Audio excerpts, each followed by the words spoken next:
അവന് നീ ആരാ? ഒന്ന് അറിഞ്ഞിരിക്കുന്നത് നല്ലതാ. ഞാൻ അബു, അറയ്ക്കൽ അബു.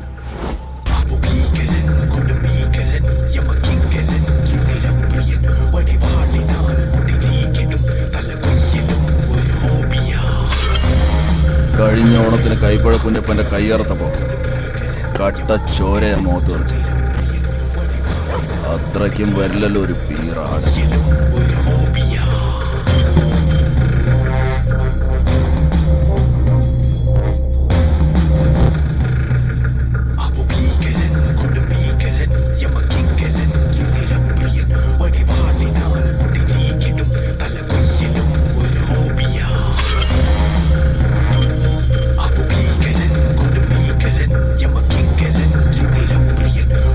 ഷാജി ചേട്ടാ, ഇവളെങ്ങ് അരുതബു